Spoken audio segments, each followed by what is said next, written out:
What's good? It's Russell Canada. Today I'm going to be discussing my King of the Ring predictions. Finna be going over the matches and who I think are going to win. Also I'm going to make a Queen of the Ring predictions video as well, but I'm going to wait until the brackets are all out on both sides. But the brackets are out on both sides, so for to get straight into it. Start off with the Raw bracket. Start off with the first round. We're going to start with the first match that already happened between Jey Uso and Finn Balor. This was a solid match, really solid match. Jey Uso ended up picking up the victory here. Makes total sense why Jey Uso had to win this match. Number one draft pick, the number one babyface on Raw.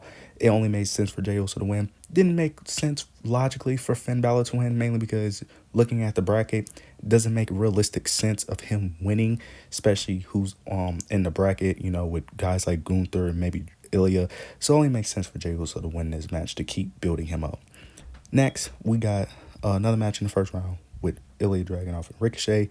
This was also a banger match, probably the best match in the King of the Ring tournament. That's debatable, but this is also a great match. But of course, Ilya had to pick up the victory. It only made sense. The new call up from NXT was NXT champion. Had to make Ilya, of course, beat Ricochet. Ricochet, no offense to him, but no reason for him to really go far in the tournament. Got to build up the newer talent. And Ilya, of course, he's going to be one of the future, dominant superstars in the WWE. So it only makes sense for Ilya to advance, and he will be facing Jey Uso in the quarterfinals.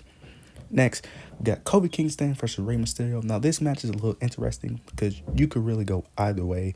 You could have Rey advance to the next round, or you could have Kofi. This could really go either way, but I'm going to go with Kofi Kingston here. I think Kofi is the one that should win, mainly because last week he had a segment on Raw talking about Xavier Woods, how Gunther ended up injuring Xavier Woods. Xavier Woods going to be out for a while, and that he needs to get payback. He wants to win the King of the Ring tournament, not for Xavier Woods. He wants to be able to defeat Gunther. So I think they're going to go with that storyline, and I think Kofi Kingston will advance and face Gunther in the next round.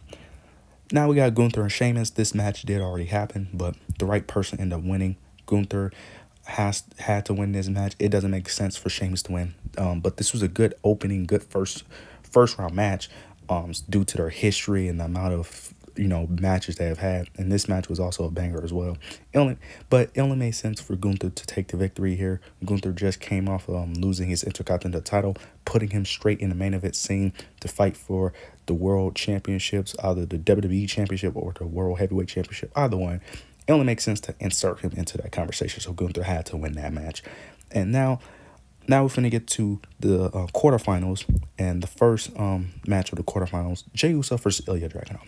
This one I go back and forth with. I was going back and forth for a while to see who I want to pick, and both opponents have arguments. Jey Uso has the argument of being the number one babyface on Raw, the number one Raw draft pick, him being extremely over with the fans, him recently having the title match against Damian Priest, almost winning that match. He has a strong case, but Ilya also has the case of being the new call-up from NXT. He's the next, upcoming dominant force who's going to eventually win some championships in that Carmelo Hayes, Braun Breaker echelon of talent where we know their time is coming soon. So it's like, do you want to push the new talent or do you want to push the new hot and ready? This match was going back and forth. I originally had Ilya, but I'm going with Jey Uso. The only reason I'm going with Jey Uso is because what's going to happen with the other match in this Raw bracket in the quarterfinals. I think Jey Uso will go to the third round only because of the history he has due to the person I'm going to have advancing in the third round. That's the only reason. Now, Ilya Dragunov has history with the same person, but it's mainly their NXT UK history, and it's not on the main roster. And one thing about Triple H is that he's all about long-term storytelling, long-term booking. I don't think he's going to give us that match right away. I think he's going to hold it off, let us wait and fiend for the match, and then give it to us. So I got Jey Uso advance to the third round. Now we got Gunther versus Kofi Kingston. This is very simple. Kofi, you have a good story, but Gunther is winning. Obviously, it doesn't make sense for Kofi to win, even with his story. Gunther is the more dominant opposing threat. He's the most realistic option. Only makes sense for Gunther to win, to keep fighting, eventually get to the world title scene. And this is where I have, in the third round, Gunther versus Jey Uso. This one's tough. I think Gunther will, because you have arguments on both sides. Jey Uso, of course, same thing. Biggest babyface. Do you want to pull the trigger on him? But Gunther, you want to push him to that main event scene since he just recently lost the Intercontinental title, and it only makes sense for him to, move up the card. Now, like I said, originally I had Ilya Dragunov in this spot, but like I said, I don't think they're going to give us Gunther versus Ilya yet. A lot of us hardcore fans want to see that match, but I don't think it's time yet. Where Jey Uso, he has history with Gunther. He had history with Gunther. He almost beat Gunther for the Intercontinental title, but he ended up getting screwed by Jey Uso. So Gunther hasn't been able to defeat Jey Uso cleanly. He always needed some type of help, or for the most part. So he still hasn't beat Jey Uso cleanly here. And this match, this match may not even be clean. It may be some interferences from the Judgment Day. Maybe Imperium gets involved. So I do think Jey Uso will lose this match, unfortunately, but this is Gunther's tournament. I think this is Gunther's tournament. I think Gunther is the clear-cut winner on this bracket, unfortunately for Jey Uso, but I think Gunther has to be the winner of the Raw bracket, going to the finals, waiting for a SmackDown opponent. Now we're going to get to the SmackDown bracket. The first match we're going to discuss is Tama Tonga versus Bobby Lashley. Now, recently it just reported that Bobby Lashley is not cleared, and he won't be able to compete for the King of the Ring tournament, so they end up replacing him with Angelo Dawkins. I'm very confused why they replaced him with Angelo Dawkins. They could have went Montez Ford, but my only argument with that is, do you want to give Montez Ford a loss? Because most people love Montez Ford. People love Angelo Dawkins too, but more people see Montez as more of a solo star. So if you don't want to hurt his credibility, just make, Angelo Dawkins take that spot. But I don't really love the pick of Angelo Dawkins taking the spot. I thought Kevin Owens would have been in that spot, but I'm not mad at him. But I'm not going to spend too much time because Tama Tonga is winning. It doesn't make sense for Angelo Dawkins to win. Tama Tonga, the new signee, part of the Bloodline. The Bloodline could easily interfere in the match if they want to. Tama Tonga is going to advance to the quarterfinals. Simple as that. It's nothing more to really discuss there. Now we get LA Knight versus Santos in the first round. This is very interesting. They recently had a promo segment last week. This was very interesting because originally I was going with Santos because I originally thought that they was going to have LA Knight lose to make him continue to feud with Santos Escobar. But now that I think about it, I think LA Knight will win this match because now the more I thought about it, it doesn't really make logical sense for LA Knight to end up losing, especially if I have Tama Tonga going in the next round because that's who he would face. And I think LA Knight will advance because this gives him the next storyline of, continue the storyline with the Bloodline if they want to. You could you could re-continue the storyline that he had with the Bloodline with Tama Tonga, him facing Tama Tonga. You could have LA Knight potentially lose if you want to with the Bloodline, get him back in the Bloodline feud with him, with Solo interfering potentially. So you could reunite the Bloodline feud. So that's why I have LA Knight going to the next round. It doesn't make sense for Santos Escobar to really advance, really, because we already know he's not winning anyway. LA Knight at least has a chance, and it's realistic chance, where Santos, we know most likely he's not winning, so it doesn't really make sense for him to win here. So I have LA Knight advancing to the quarterfinals. Now we got Carmelo Hayes versus Baron Corbin. This is also should be a solid match. They have their history from back in NXT. Both people got called up, but unfortunately, Baron Corbin, as much as you have improved, you revitalize your career. But I think Carmelo Hayes has to take the W here. Of course, the younger, newer, up and coming talent, the newer, soon to be face of the company one day. Where Baron Corbin most likely probably is going to be more of a mid-carder, even with his improvements. So it only makes sense for Carmelo to advance here. Not really much to go off here, but this should be a decent match, though. But I think Carmelo has to win here. It only makes logical sense for him to advance. Now we get AJ Styles versus Randy Orton, the last match in the first round. This is going to be interesting because this could go either way. And I was going back and forth because Randy Orton, of course, main eventer, Hall of Famer. Same goes for AJ Styles, but Randy Orton is one of the more protected superstars in the WWE. Rarely takes losses, and when he does take a loss, it's typically not even due to him getting pinned. It's typically due to interference or someone else taking a pin for him. AJ, on the other hand, is a little bit different. But AJ did just come off the match off of Backlash against Cody Rhodes, fighting for the WWE Championship. So you still have that. And he has some threats here. He has he has a match, particularly with LA Knight, that he could eventually face if he goes far enough. I was going back and forth with this. Originally, I went Randy Orton, but this may come to a surprise. I think AJ Styles will take the victory here. only because I just don't think there's a narrative with Randy to have him go far. I just don't think there's a reason for him to go far, because if Randy ends up going far, the next person he'll face is Carmelo, and depending on how it goes into the third round, he will either face Tama Tonga or LA Knight, which is possible. Now, Tama Tonga he has issues with, but you could also use the same rivalry with AJ Styles, because now AJ Styles hasn't beef with the bloodline with Tama Tonga and Solo, but he beefed with them before.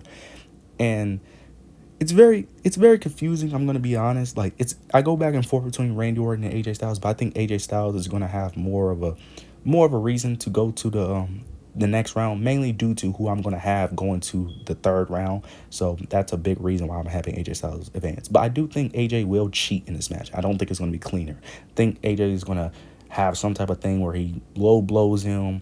It's going to be some type of shenanigans. I don't think AJ is going to win cleaner. He's going to cheat in some shape or form. Maybe it's going to be some outside interferences or some sort. Who knows? Now we get to the quarterfinals. The first match is Thomas Hogan and LA Knight. Of course, revisiting the bloodline feud that LA Knight had.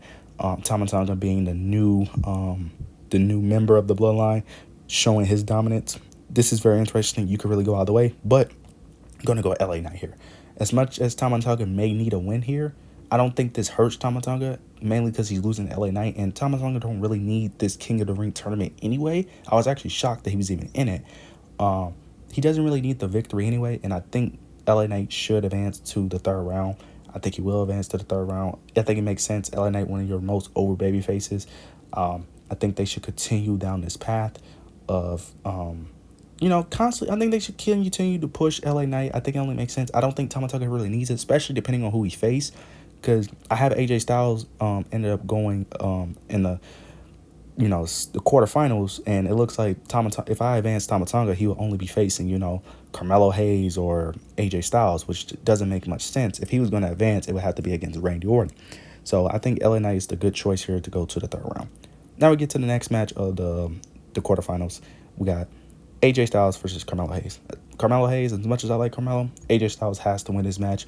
Have the veteran beat the up and coming rookie. I think it only makes sense here. AJ Styles coming off his of course his Backlash loss. I think they could continue to push this new version of AJ Styles, and plus this revitalize the LA Knight versus AJ Styles feud. That's one of the reasons why I had LA Knight going to the third round. This is why I have AJ going to the third round, because I didn't think Randy Orton and LA Knight should go in the third round, mainly because LA Knight and Randy don't really have a feud. They never really had a feud. Like, they had a little back and forth, but for the most part, they really didn't dislike each other.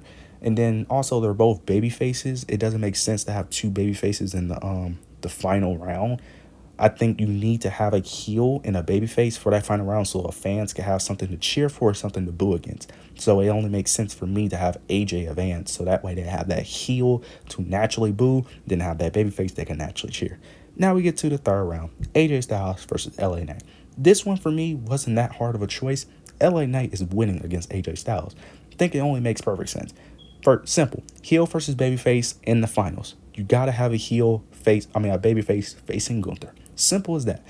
You cannot have another heel fighting off against Gunther. Gunther is one of the top heels on Raw. You need one of the top baby faces on SmackDown.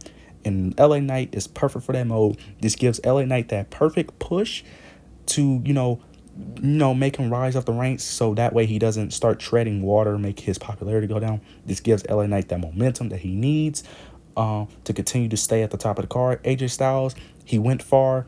I think he could rekindle the feud with Cody Rhodes. They could do another match at the King of the Ring tournament. So I think he could just do that.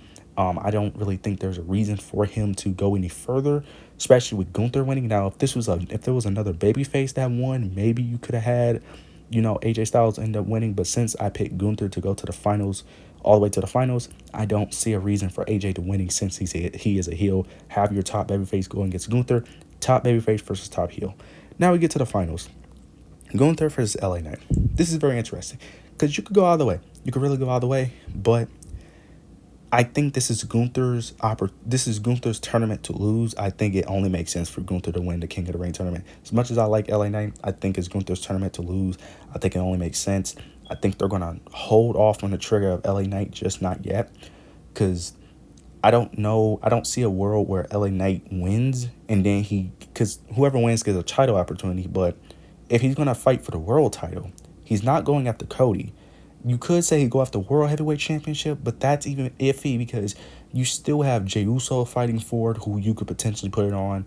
You still have potentially Finn Balor. Now, I'm very iffy on that because I don't think they're going to do that, but you could do the whole Finn Balor versus Damian Priest thing still. You still have Drew McIntyre and CM Punk, who they're not in the World Heavyweight title picture now, as of right now, but we know eventually Drew McIntyre and CM Punk are going to get back in that World Heavyweight title picture eventually. I think around SummerSlam is around the time they're going to put them back in that picture. They're mainly not in that picture, mainly due to injury. I don't think so. That's mainly the main reason why they're not in that World Heavyweight title picture. It's mainly because they can't wrestle.